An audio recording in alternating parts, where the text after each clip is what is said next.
Hi booktube, Aaron here, hope you're doing very well. Today I'm just going to be doing a bit of a wrap up for the month of August, and then I'll go through some of the books that I'd like to read in September. As you can see, it's not the usual background behind me. I'm on holiday in the deepest depths of Peru, or somewhere else beginning with P, and just to show how much I care about these booktube videos, I've brought along some of the books that I've already finished, just so I can show you, and also so I don't have to do much editing in the video. So I'll quickly go over some of the books that I already mentioned in a reading update earlier in the month. And I haven't brought those, but I'll leave a link to that video in the description. But early in the month I finished off Christopher de Hamel's Meetings with Remarkable Manuscripts, which is a lovely book about him going into various libraries and collections across the world to examine and describe to us, the readers, these incredibly old and beautiful manuscripts, and it's full of illustrations, and it's a great kind of a preview, I suppose, of that world. You know, you're sort of watching it from the wings, and I think above all, what's really lovely about it is that his love for the subject really comes across. So that was really lovely. Another one I finished and already mentioned was Rory Stewart, Politics on the Edge, which was interesting. That was one I listened to. Probably wouldn't have sort of read it had I not seen it on Spotify to listen to. And then the third was Gaudete by Ted Hughes, which was really strange but quite striking, and I did enjoy it quite a lot. So that's everything that I've finished since the beginning, sort of at the beginning of August. And then since then I've only finished 3 books, but they have all been very good. And the main book that's been taking up a good deal of my attention over the month of August was Middlemarch by George Eliot, and this was just wonderful. In a nutshell, I would say that this is the Victorian novel that I have to judge all other Victorian novels against. It has all of the elements that I'd expect to see. It has the crazy, almost exaggerated cast of characters, and all of these various plots and subplots that all sort of wind and weave into each other, and yet there's something about it that just seems so much more grown up, I suppose. I suppose one way to just give you a quick example of maybe what I mean is just to read the first paragraph from the finale, the almost the kind of postscript that Eliot gives us. I think it's quite a famous excerpt from the book, but I'll read it anyway. Every limit is a beginning as well as an ending. Who can quit young lives after being long in company with them, and not desire to know what befell them in their after years? For the fragment of a life, however typical, is not the sample of an even web. Promises may not be kept, and an ardent outset may be followed by declension. Latent powers may find that their long-waited opportunity, a past error, may urge a grand retrieval. And then sort of with that prompting, she then goes on to give us very quickly the rest of the lives of all of the major characters in the novel. But you can just see there that very mature, very reflective view of what it is she's doing in a novel, and what a novel of the period is expected to do, and what the limits of this form are. And I just thought that was wonderful. And then she just gives the same level of depth and assurance and scrutiny to everything, to the characterization, to the plot, to the language itself. I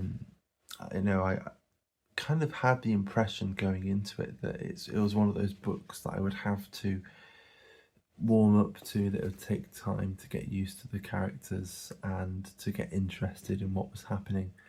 Whereas really from the first page, just down to the language and just to how switched on Eliot was as an author and as a voice in the novel, as a narrator, I was just immediately hooked. So I really, really loved this. I suppose on the whole, it's a book about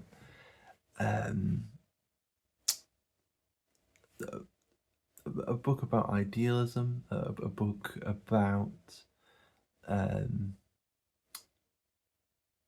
setting goals for yourself, wanting to achieve something in life, and whether that's hubristic and self-serving, or more idealistic and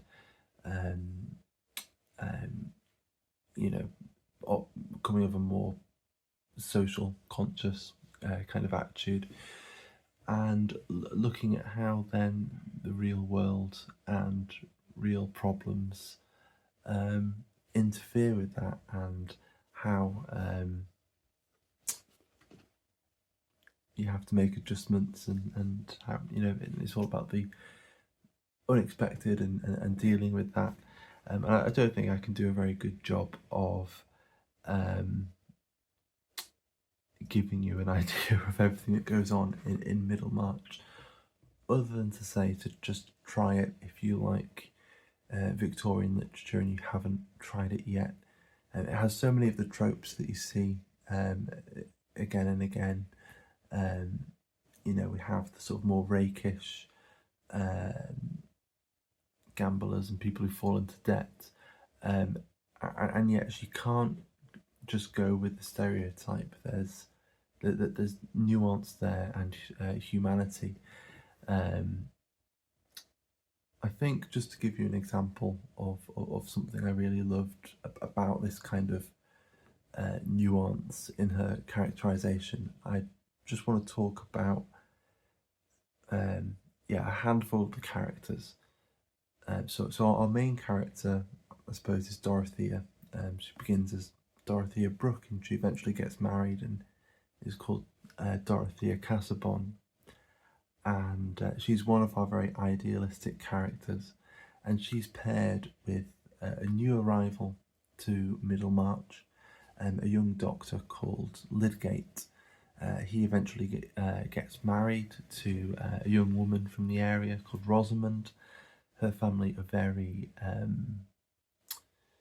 incredibly self-interested. They like to spend money and show off, but they're always in debt, and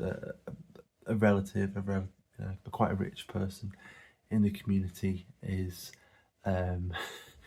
keeping them afloat. But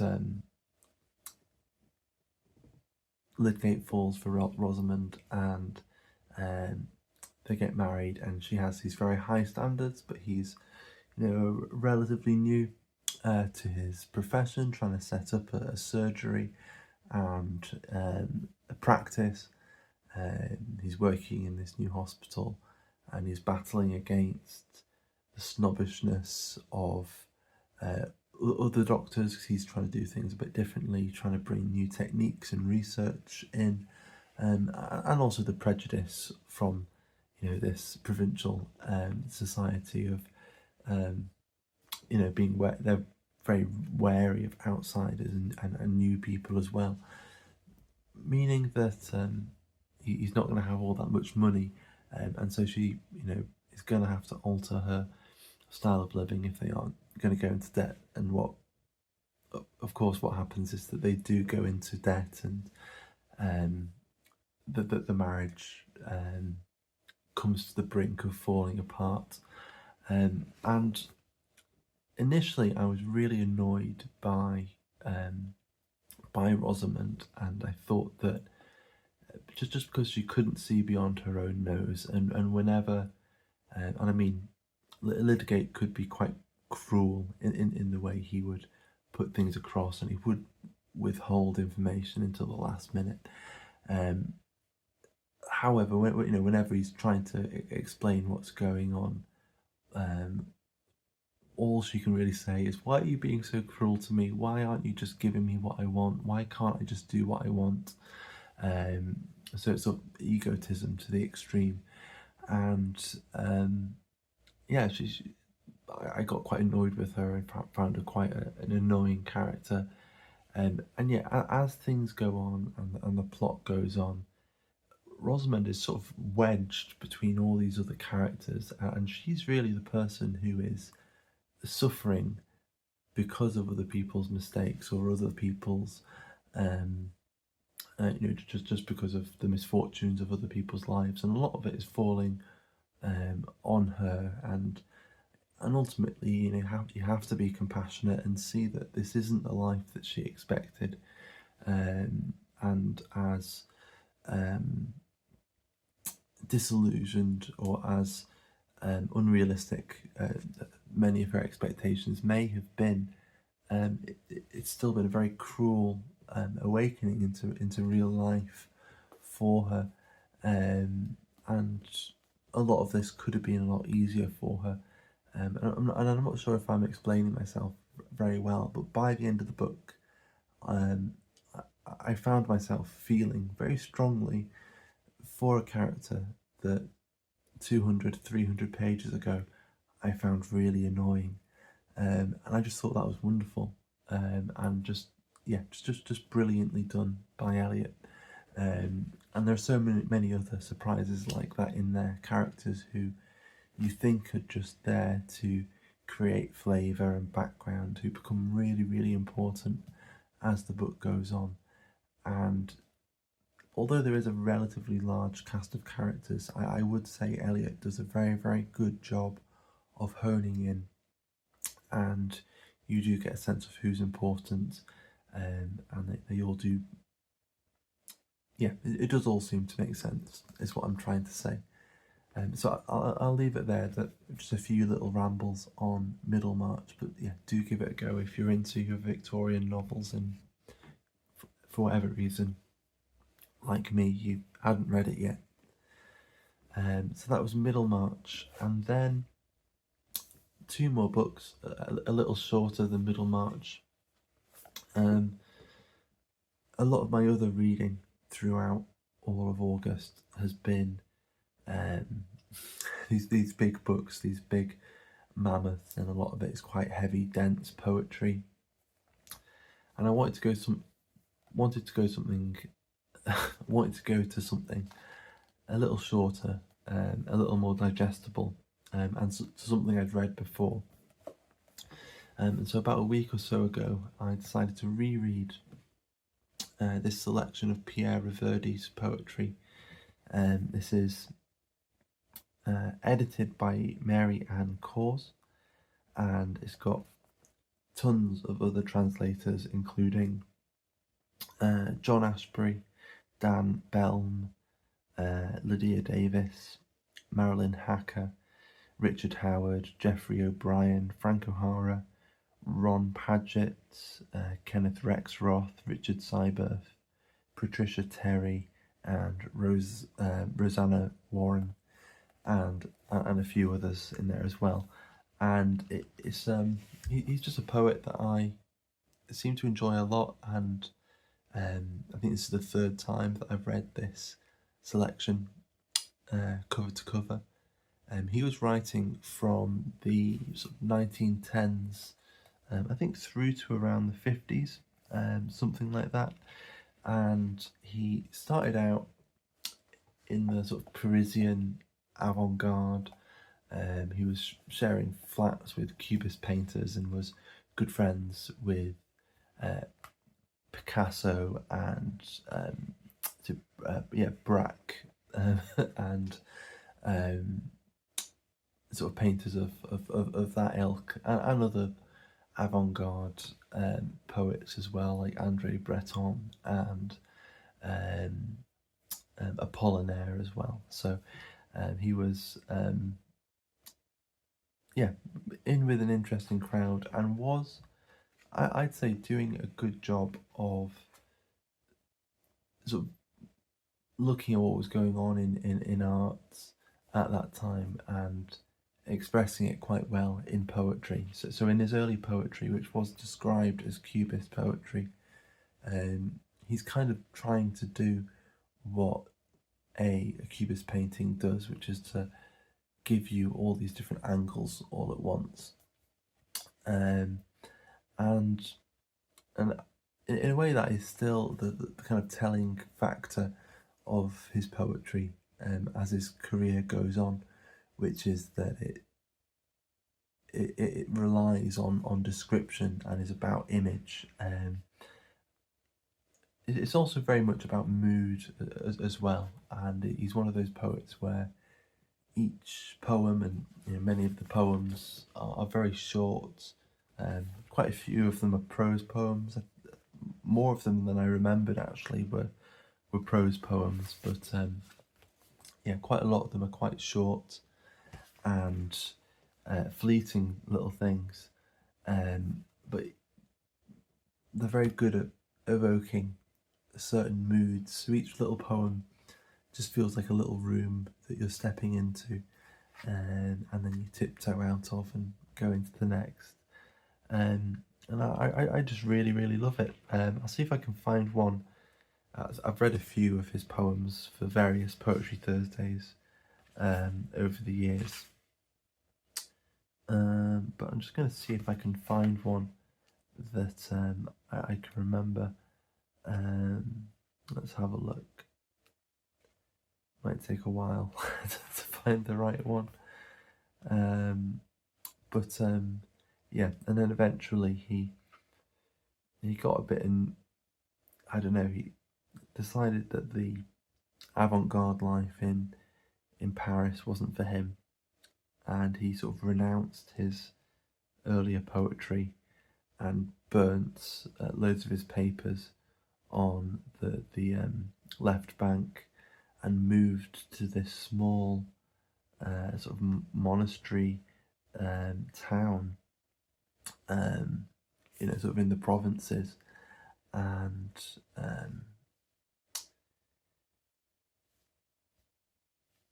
kept on writing. He stopped writing for a while during the Second World War, and gave in to silence, and kind of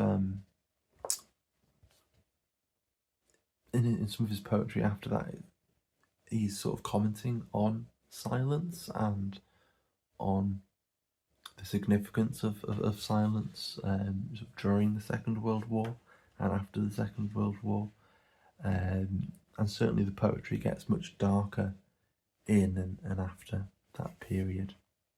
I'll read one.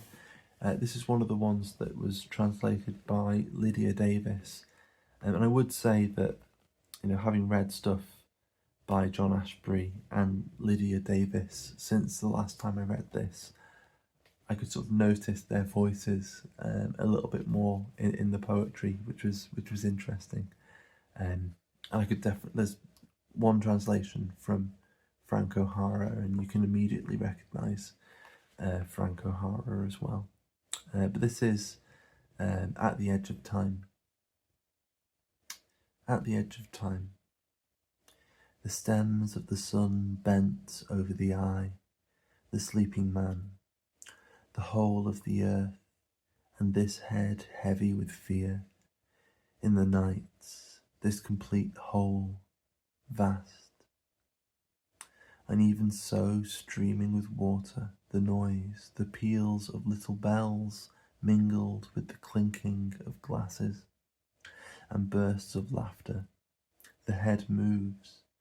On the carpet the body shifts and turns over the warm spots at the slipping feet of the animal. It's that they're waiting for the summons of the shock and the signal of the eyelid. The ray relaxes. Sleep. Light. And what is left shines at the edge of the white rock. So that's at the edge of time. I sort of imagine it as someone sleeping out of doors in daytime, particularly that opening image, the stems of sunlight bent over the eye. Sort of imagining when you're made me think of times when I've been at the beach and I've sort of closed my eyes and then half opened them and the light starts coming in. And anyway, so I enjoy him, and I enjoy the way an image gradually comes together through the poem. So yeah, pick them up if you happen to come by him. But I really enjoy Pierre Reverdy. And then the third book I finished, which I finished earlier today, just this morning, was The Emigrants by W.G. Sebald. Not a book I was planning on reading, but just really for a while I've been feeling myself being drawn back to Sebald. I read his On the Natural History of Destruction a few months ago, and I should say this is translated by Michael Hulse. And this was the last of the 4 major novels by Sebald that I hadn't read. So he wrote, I think this was the first one he wrote, then he wrote Vertigo, and then The Rings of Saturn, and then Austerlitz. And I would say this feels like The Emigrants, it feels like a good introduction to what Sebald is doing. It's certainly not the best of them. I think it is a bit stronger than Vertigo, but I need to go back and reread that. But it feels a little more tied together, I suppose, than Vertigo. Vertigo felt a little more random to me, whereas this and The Rings of Saturn and Austerlitz all, although there's all kinds of material and all kinds of strands, I can see how they fit together a little bit more. This book, The Emigrants, is built of 4 sections. Each section is recounting our narrator's meeting and relationship with 4 different people, and we get more of their history and their backstory, and sometimes the backstory of their families and things like that. And that they're all emigrants of some kind or other. Just looking through, yeah, and they're all Jewish, all European Jews who left their countries of origin during the 20th century. I think most of them during World War II, maybe not the first one. And it's at times dark and quite brooding, and it has that weird, uncanny Sebald thing, which if you've read him, you'd probably recognise, but also, like me, struggle to define. And I think part of how he does it is he just picks certain details in the book to pick up again and again. And so he mentions early in the book Vladimir Nabokov, and throughout the book as a whole there's the mention of this butterfly man by different people in different times. But if you're kind of paying attention, and if you have a rough idea of Nabokov's history, then you'll see that they're kind of following him as he, also an emigrant, sort of moving westwards through his life, and yeah, just this odd, otherworldly image of him as the butterfly man. This man sort of leaping with his net at high altitude, and sort of by chance, all of the characters, the sort of four main people in here, end up having encounters with him in some way or other. And yeah, I don't really know what else I can really say about it. There are a few other sort of details that show up again and again. Another one being ships sort of coming out of nowhere in these relatively small bodies of water. But yeah, it's one of his shorter ones. It's only a couple of 100 pages.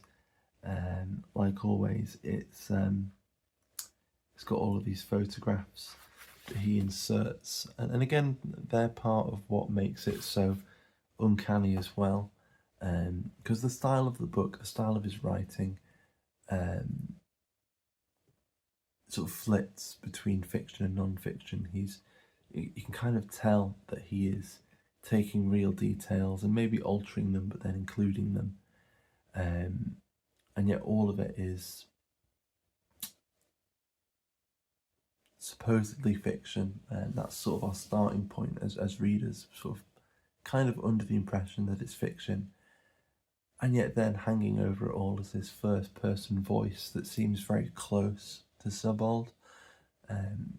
And if you have an idea of his biography, certainly mirrors his own life, but particularly when it comes to very close areas of his life, he decides to mask and alter, or he discloses less, the more personal it gets.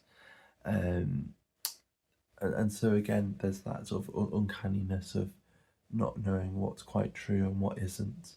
And that's backed up by the pictures, which are real pictures, of real people, not necessarily the people that he's writing about. In fact, they're not. They're random people. They're random pictures that he's found and pieced together into the narrative. And they're part of what ties the narrative together, that gives it its texture and its flavour, and makes this fictional thing more real. And yet then there's this weird uncanny thing of them being real actual pictures, but not of the things that they're purported to be. And so again, there's a disconnect that's always there in all of his books, but I was quite enjoying the way that they were interplaying with the text this time around with this book. It seemed to be done a bit more simply than in some of his other books, and I think that played off quite well. So I really enjoyed it. Dark and brooding, kind of nostalgic in a way, or wistful. There's a scene where the narrator has gone over to America to meet some relatives who have gone over there, and he goes out with his, I think, uncle or great uncle for a drive, and they come back, and his aunt, or his great aunt, is sat in the living room in the dark, and she has some kind of just due to health and her sort of some kind of pain that she's been experiencing. She sat down in the afternoon after doing the washing up, and hadn't moved all afternoon because she was still in pain. But she was saying that she'd, in the darkness, been sort of lost in her thoughts, and the past had sort of risen up out of the darkness. And I thought that was such a great metaphor for what the whole book is like.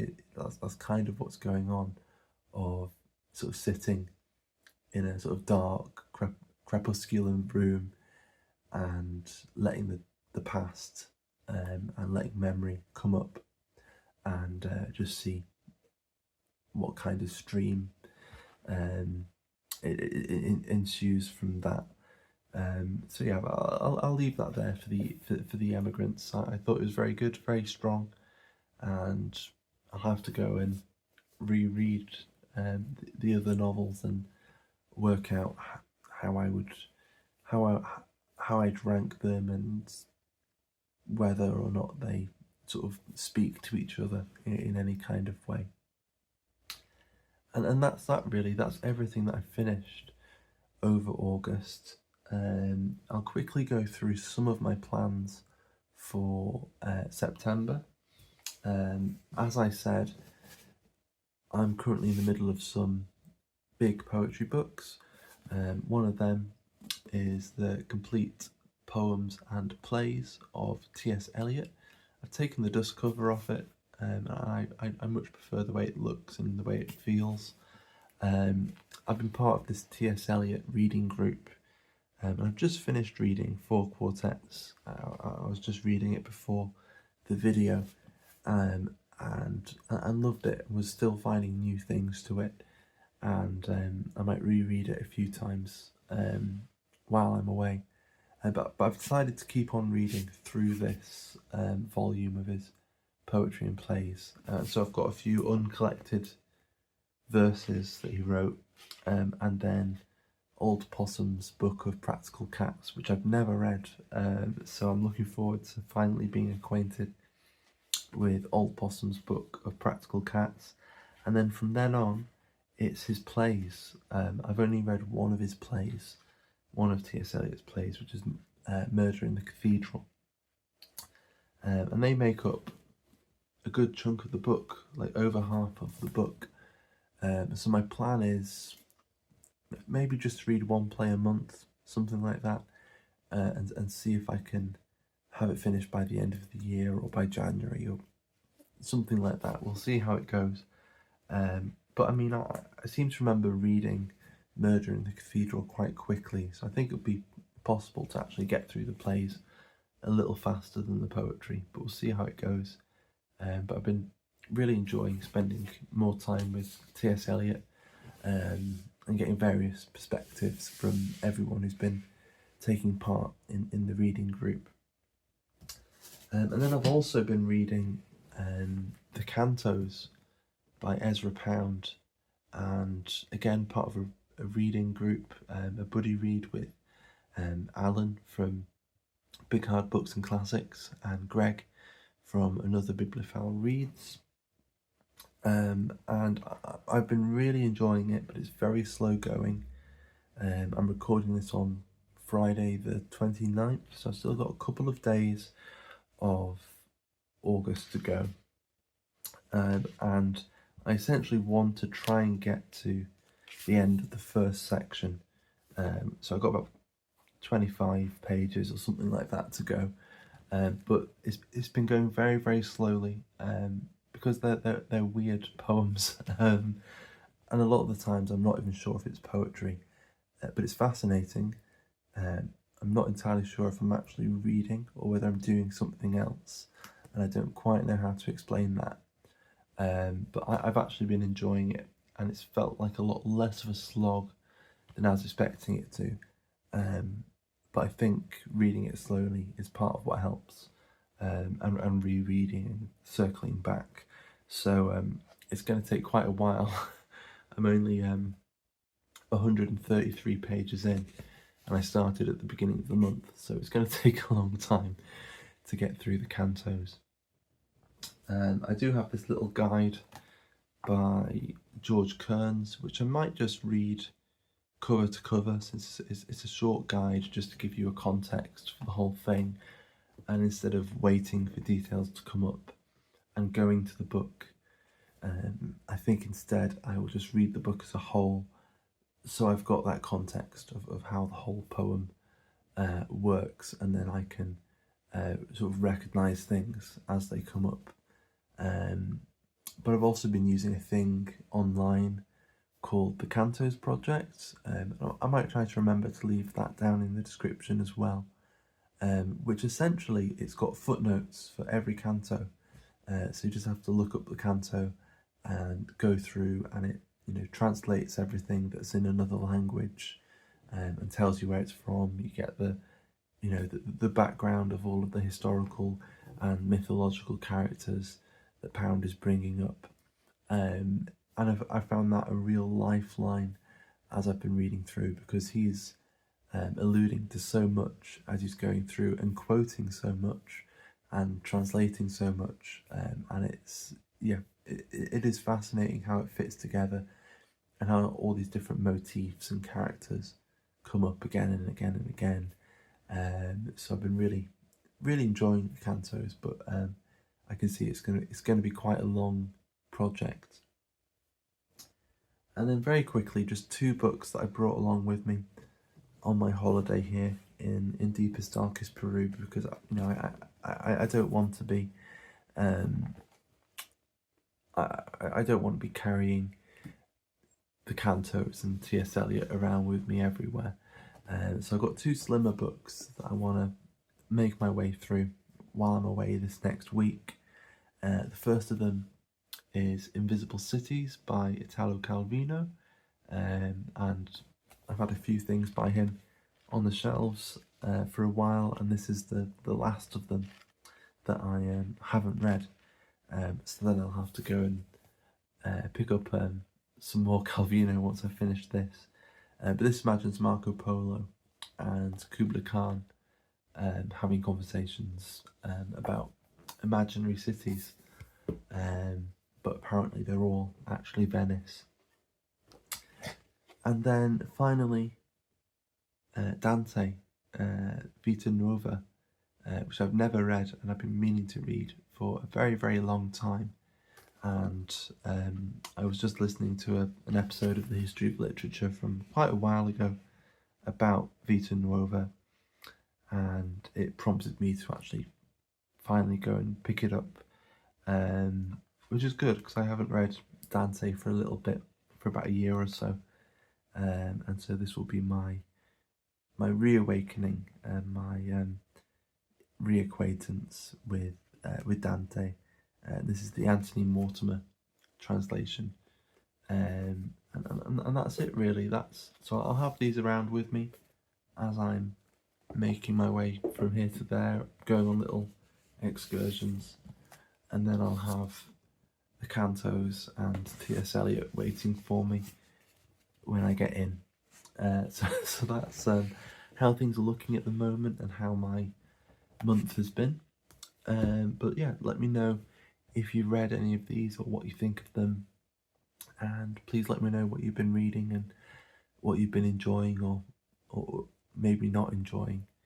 But I've rambled on for quite some time now, so I'll leave it there. But yeah, thank you very much for watching, and I'll see you soon. Bye bye.